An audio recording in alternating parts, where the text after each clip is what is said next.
Hey, welcome to D14, a continuation of the candidate buzz right here. This segment we call For the Record. This morning, right here in Isla 63. This show is also recorded for local TV2 tonight at 7:30 and tomorrow at 3:30 for on TV8, KUAM TV8. Yeah, this morning, of course, we're continuing with our D14 for the candidate buzz, of course, for the record. And of course, we have representing the Gubernatorial team this morning, we have Sheena Black. Sheena Black. Hi, how are you doing today? And representing the Gutierrez Goma Telltale team this morning, yet to arrive. Anyway, this morning's discussion will be in the environment and natural resources. And good morning, Sheena. How you doing this morning? I'm doing really well, thank you. Good, real good. Thank you for taking the time out of your busy schedule to talk to us this morning about, of course, the environment and natural resources. Talk about the platform of the Gubernatorial, because the environment and natural resources is a very big thing, and you know, not just here locally, but we have, of course, nationally, you know, greenhouse. We have, of course, a situation with global warming. I mean, you know, any presidential campaign now has to have people that are very knowledgeable of this, and likewise, the Gubernatorial team, I guess, has people that do just that, right? Absolutely. Okay. So tell us about their platform. Their I guess global warming platform. Well, Governor Calvo is the only Republican sitting on President Obama's state, local, and tribal task force. And one of the key things about that is that it's influencing federal and local policies. Mm-hmm. And so what this task force does is not only bring together federal agencies, but also local and state level stakeholders to Mm-hmm. discuss what their current challenges are. And Governor Calvo has really used this as a venue to Mm-hmm. articulate some of his concerns. Mm-hmm. And those concerns really lie in the fact that Guam is a small island. Mm-hmm. And small islands are internationally recognized Mm-hmm. to be some of the most vulnerable to climate change in the world. Mm-hmm. So what that means is that we have to be very proactive in how we handle our environmental concerns. Mm-hmm. Part of sustainability is recognizing that we do have limited resources, and that those limited resources not only need to maintain our current needs, Mm-hmm. but also the future demand. And so developing effective strategies Mm-hmm. and policies is very important to sustainability. Now, let me ask you this in regards to platform as well. And you had said that Governor Calvo is the only Republican sitting in this committee, basically, and making policy, basically, that governs a lot of different jurisdictions and people at that. The fact that we are out here, we're disenfranchised, basically, in a lot of different things because we are so isolated out here, but global warming doesn't isolate us, right? Absolutely not. I think it's small islands are probably some of the most focal Mm-hmm. in the world for global warming. Excuse me. Probably a better term is climate change. Climate change. Mm-hmm. And why is it that small Mm-hmm. islands Sure. are so? Yeah. Why is that? Because small islands have a very fragile environment. Mm-hmm. We have small land, Mm-hmm. meaning that we don't have as many commodities. Mm-hmm. So we also have to look to our marine resources. We are in remote locations, Mm-hmm. meaning that the cost of transporting goods to our islands increases. Mm-hmm. So there's all of these factors that have historically predisposed small islands to being more susceptible, in addition to the fact that the topography of them, Mm-hmm. we have neighbors that are extraordinarily low-lying. Sure. I mean, just yesterday, some of our neighbors hit international news discussing the plight that they're facing. I mean, we Sure. had a very eloquent poet from the Marshall Islands Mm-hmm.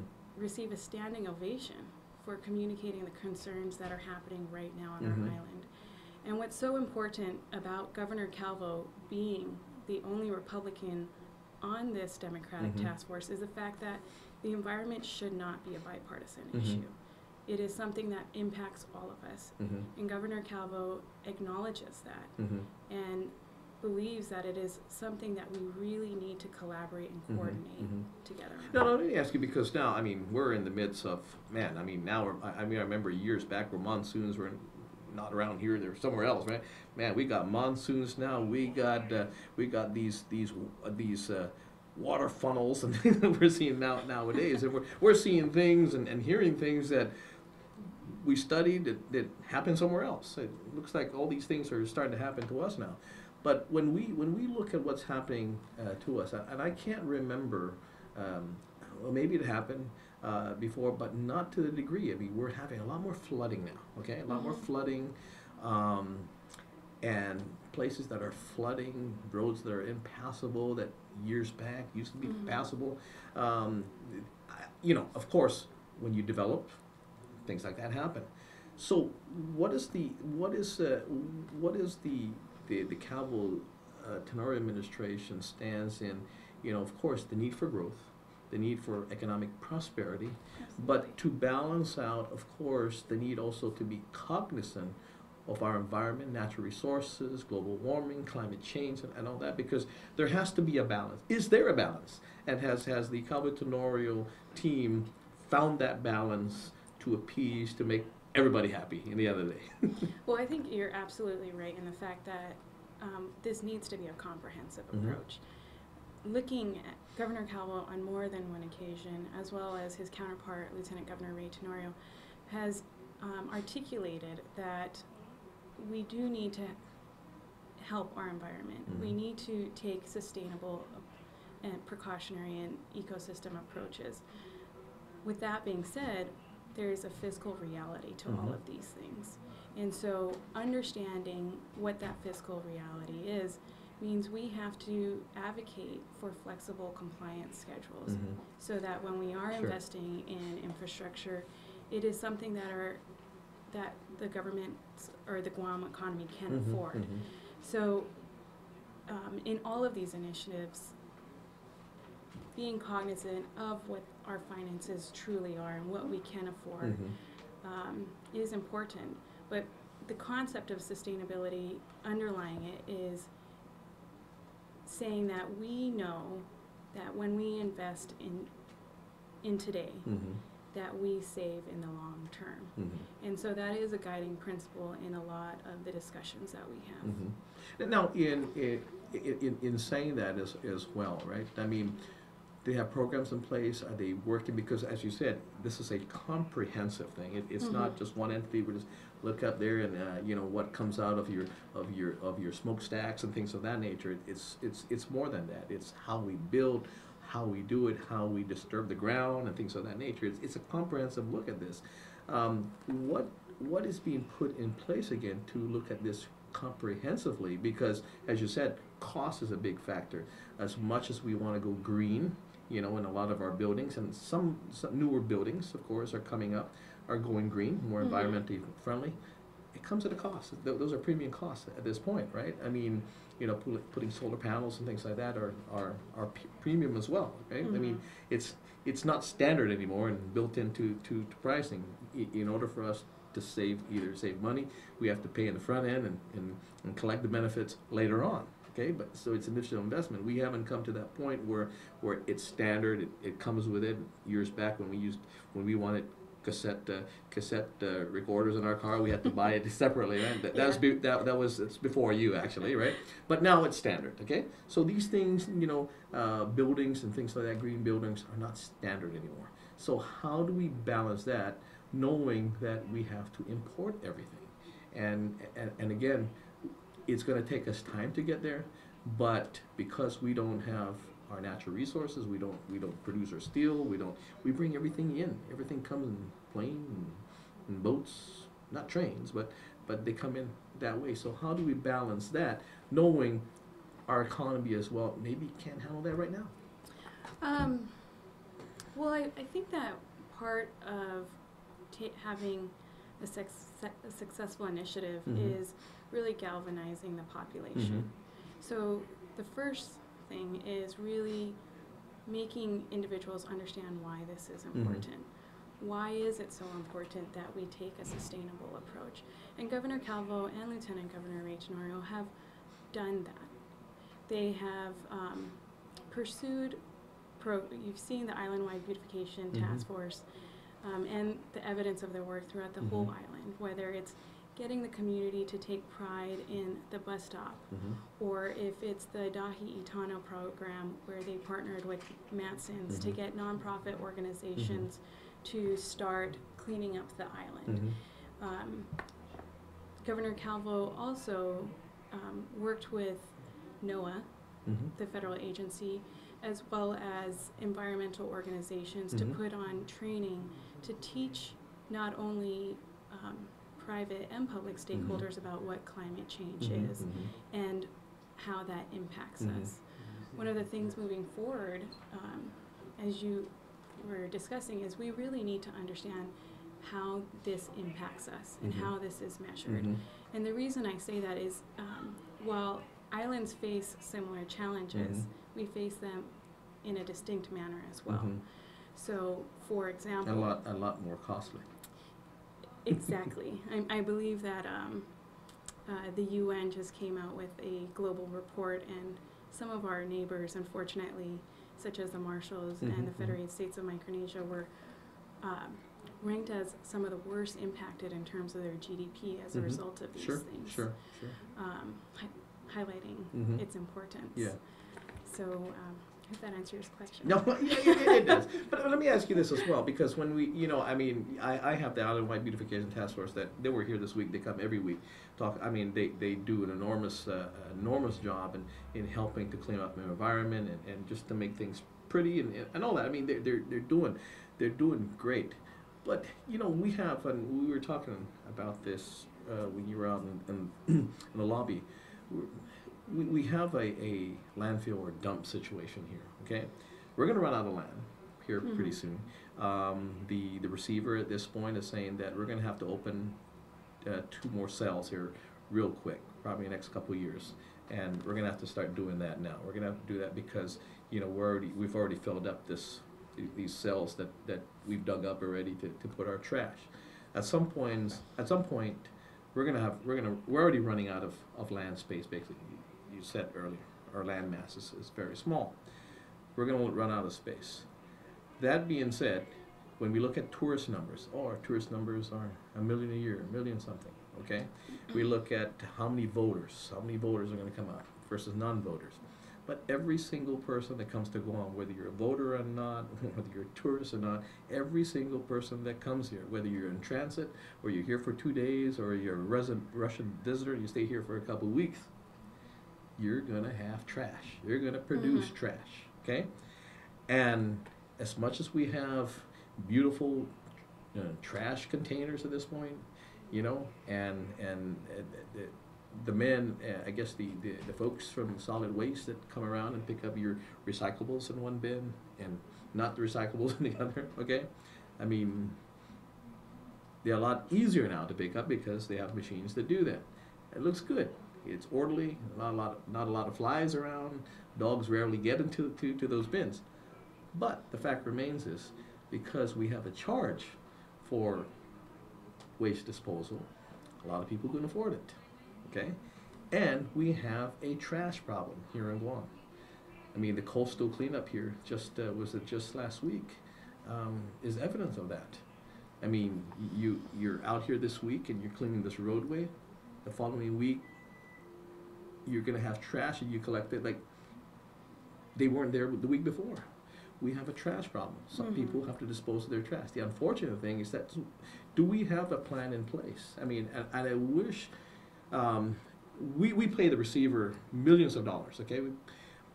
I mean, we need to have everyone have some kind of trash receptacle to get rid of the trash properly, because I think in trying to tackle environmental issues, global warming, climate change, and all that, we have to cohesively know how to dispose of our trash and how it's done, the correct way, the right way to do it, to ease up on those. I mean, I'm a non, I'm not. I don't even venture to a little of what you know. But what I know is, if we have a control site, okay, we have a control site and how it should be done.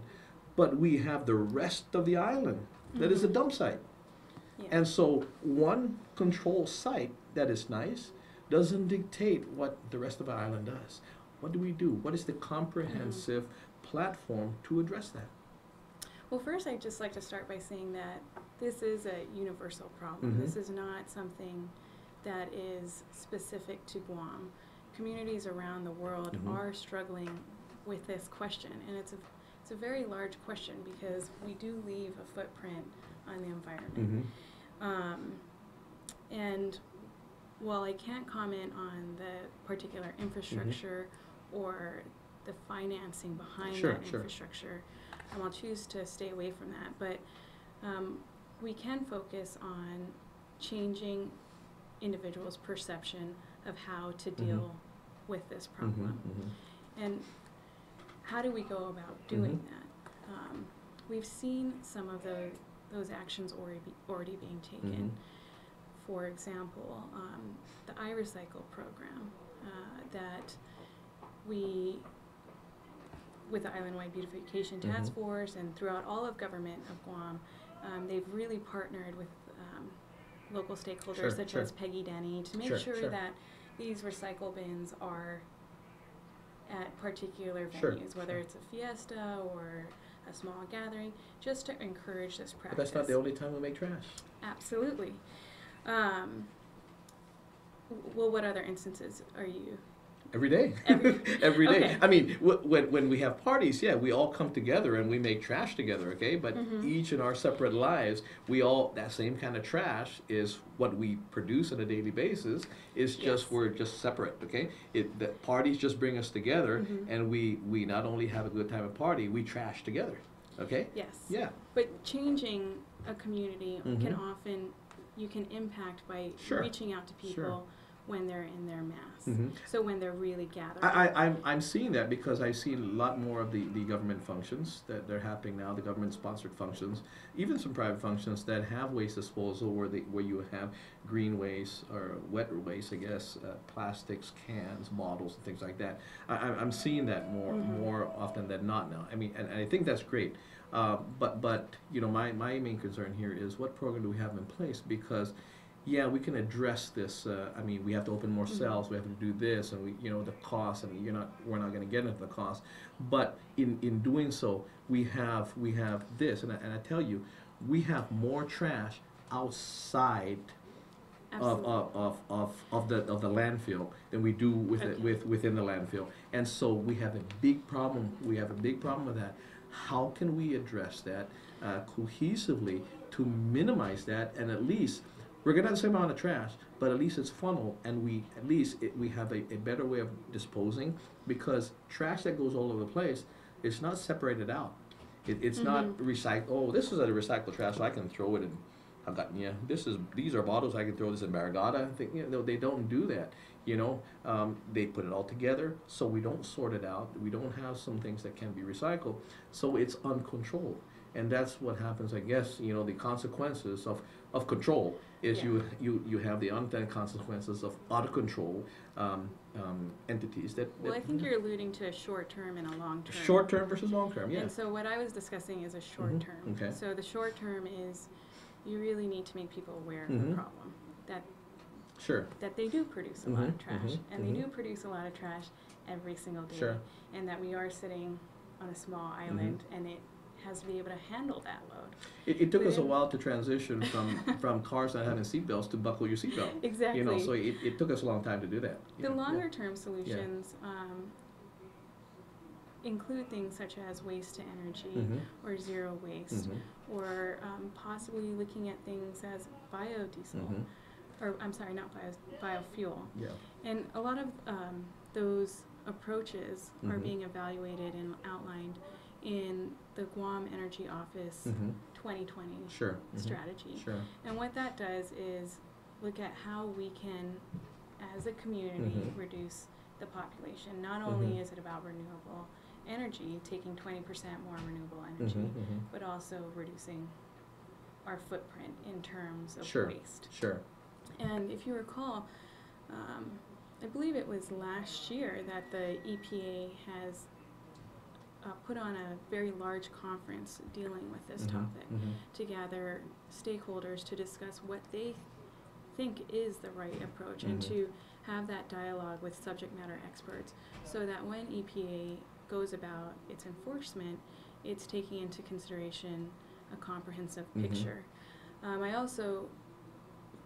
We've also seen that EPA has become very strong on enforcing where you can appropriately dump your Illegal dump sites. illegal Yeah, dump sure, sites. sure, sure. And that is changing Mhm. our community's behavior, is Mhm. holding people Sure. accountable to not, when a landfill gets Sure, full sure. and you cannot deal with something, to dumping it elsewhere. Mm-hmm. It's funneling these things into the appropriate places so Mhm. that we do have an understanding of what the actual problem is Sure. and what the size Mhm. or the Mhm. quantity of our waste Mhm. is Mhm. and how we can separate these things. Sure. And so we are isolating the parts of our island Mhm. that are impacted versus keeping, Sure, sure. and that has multiple. Yeah, impacts. I mean, because when I'm looking, I mean, I will look in our neighborhood and we know the ones that have trash pickup, okay, because they have their bins out, and the ones that don't, we know, I know they have a business and they take it to their dumpster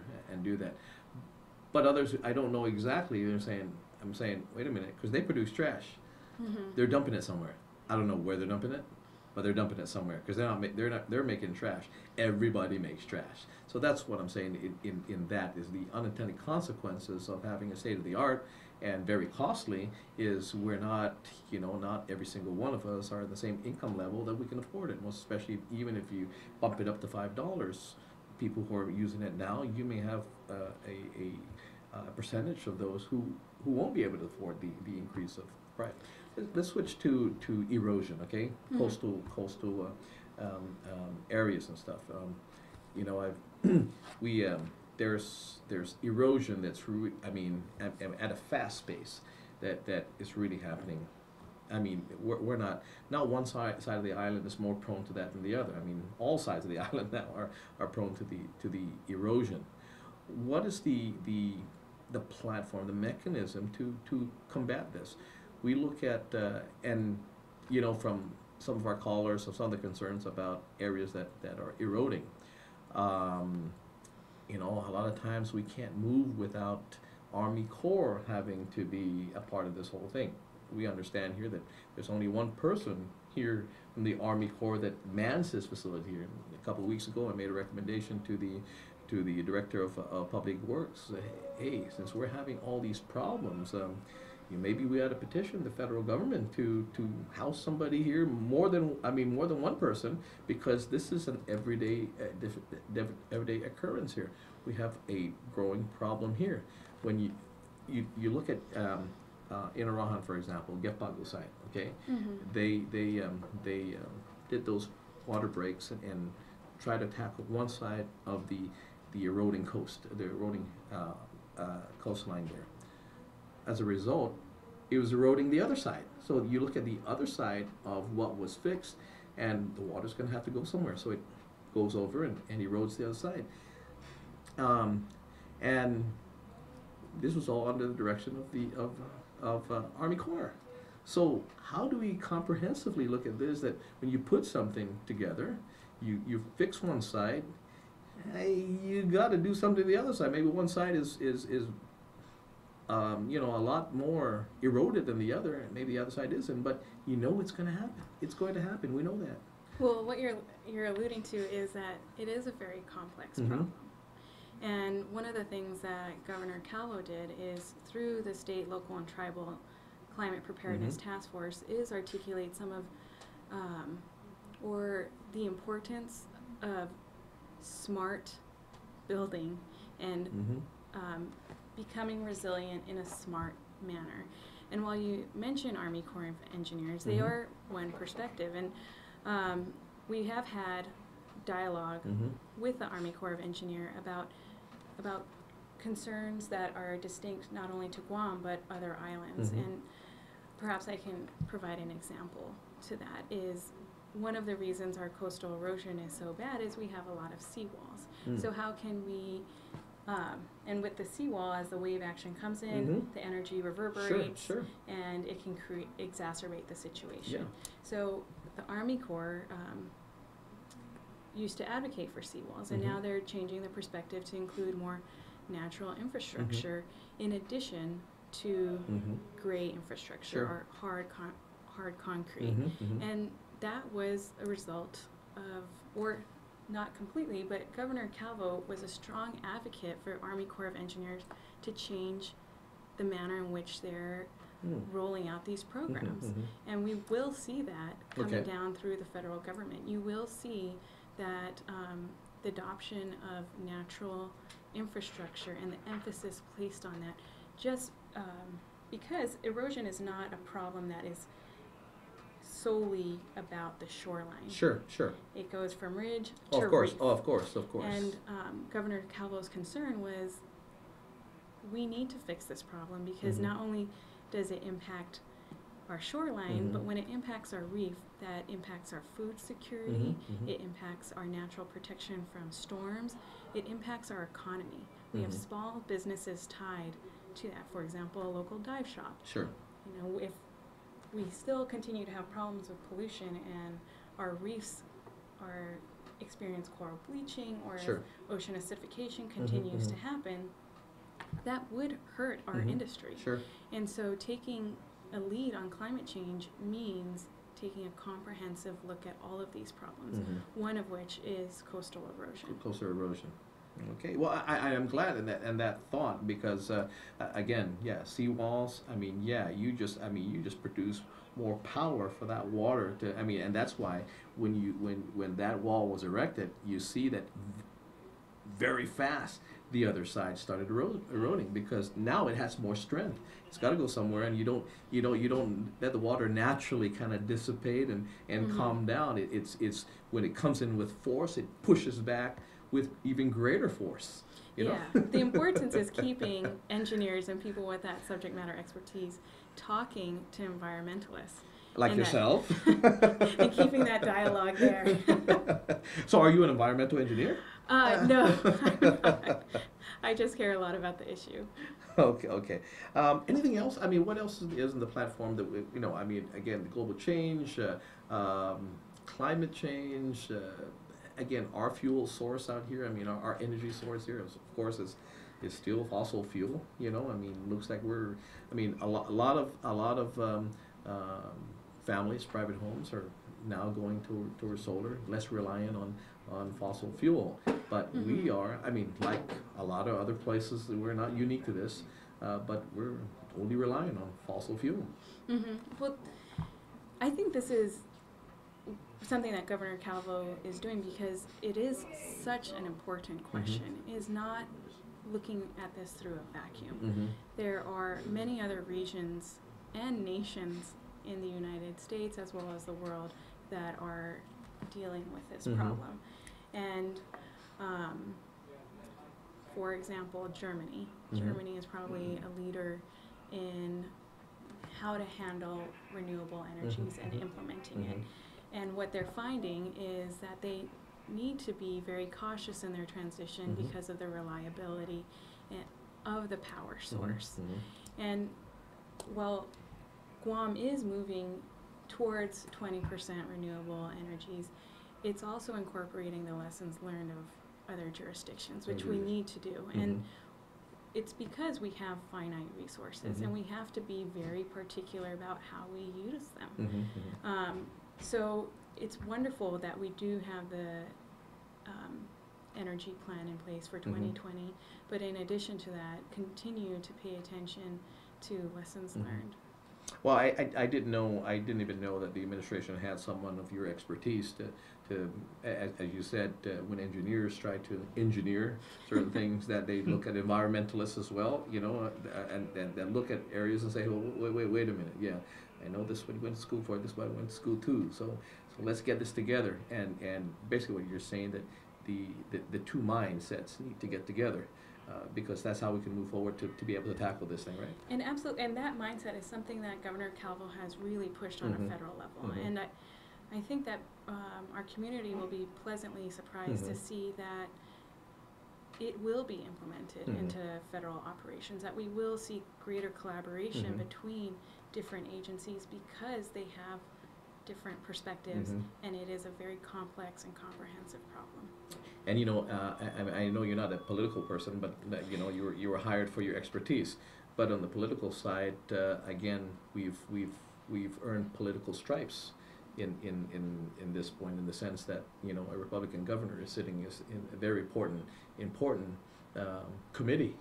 Absolutely. Yeah. And you know, I just have to highlight that Governor Calvo also reached out to counterparts throughout the region, because there are so many of our neighbors that are crucially impacted by this concept. And one, to hear what their perspective is, to relay their concerns, but also to leverage their subject matter expertise. They have experienced things that Guam will continue to experience. And Governor Calvo does not see Guam working in a silo in this, but working as a region. I think that's testament to some of his leadership capabilities.